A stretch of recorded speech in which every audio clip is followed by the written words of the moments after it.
G'day, this is Jim from Living Life Now. Today I'm talking about the cruise destination port of Walvis Bay. Now, Walvis Bay, Namibia in Africa. Now, I'm coming to you from the beautiful Stradbroke Island. We're over here for a couple of days. I'm doing a triathlon and we're just chilling out. Beautiful spot. There's marine life, it's nature at its best over here. Just off the coast of Brisbane. If you ever get a chance, come over to Straddy, you will love it. Now, Walvis Bay translated is Whale Bay.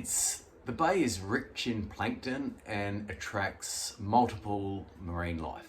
Now there's whales, there's dolphins, there's seals, there's flamingos, there's bird life galore. Cruise ships arrive at Walvis Harbour. Now Walvis Harbour is Namibia's only deep sea port. The area is also known as Africa's largest salt producer.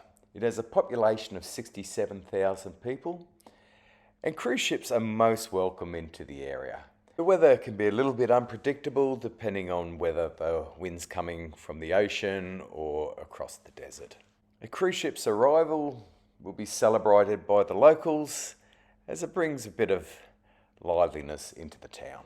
Now I'm just going to give you a rundown on what you could do in a day at Walvis Bay.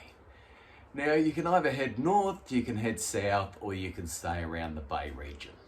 Now if you head south, you go down to Sandwich Bay, which is approximately 60 kilometres south. A trip to Sandwich Harbour is a really good option to spend the day in port. There's multiple 4x4 wheel drive tours that will take you down there. They'll either take you along the beach or they'll take you over the sand dunes. They'll provide you lunch and treat you to a spectacular day. Now, Sandwich Bay in the area is where the ocean meets the desert.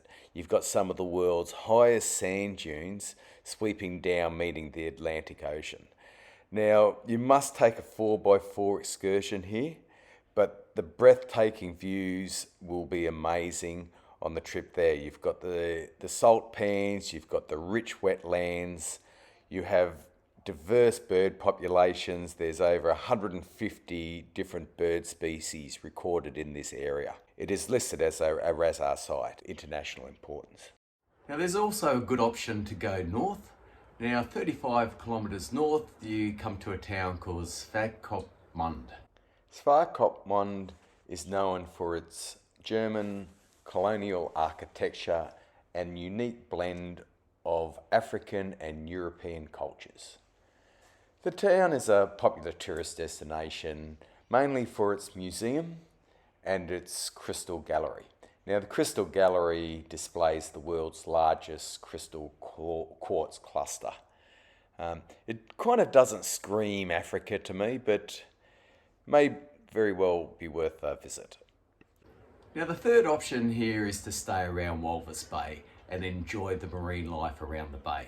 The flamingos on the lagoon, as well as the Seal Isle, the lighthouse is just to name a few, or close by is the famous Dune 7. Now you have an option here to take a short walk, a stroll along the waterfront to the lagoon. The Walvis Bay Lagoon there houses the pink flamingos. Now I think they're lesser flamingos, habitate that area and well worth a visit. Also down the waterfront you'll have access to the jetty for many tour operators that will take you out for a day on the harbour or on the bay. There is seal and whale tours, there is seal and dolphin tours.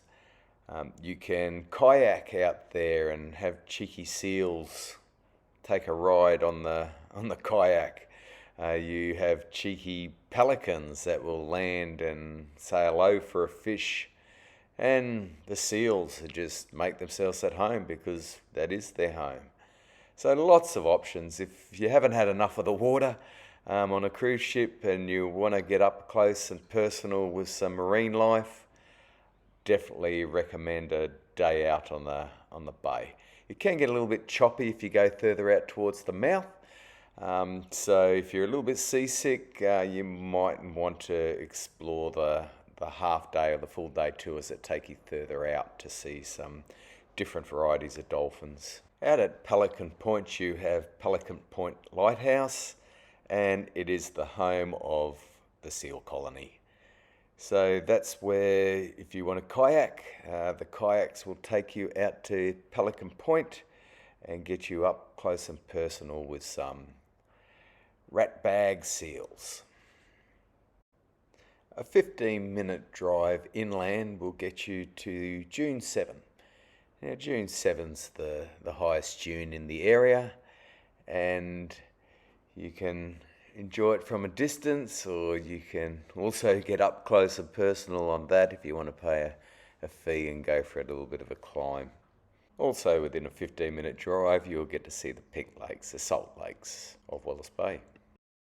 For the more adventurous amongst us, you can go quad biking. You have that option, up and down those sand dunes in a quad bike. You have skydiving, you have sandboarding, or you might choose to go out for the day and do some deep sea fishing.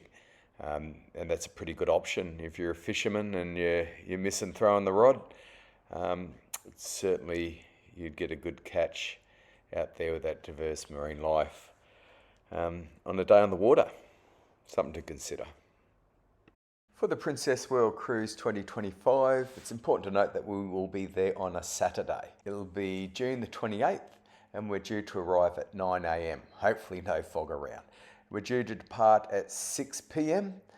and on that day the sun rises at 7:43 and the sunset is at 6:27. So we'll be sailing out in sunset. It should be nice. Linda and I will be taking a 4x4 tour to Sandwich Harbour and hopefully also get out on the bay to see the seals, dolphins and my spirit animal, the mighty pelican. Anyway, I hope you found this interesting. If you did, give it a thumbs up and a like. Any encouragement's welcome. And hooroo!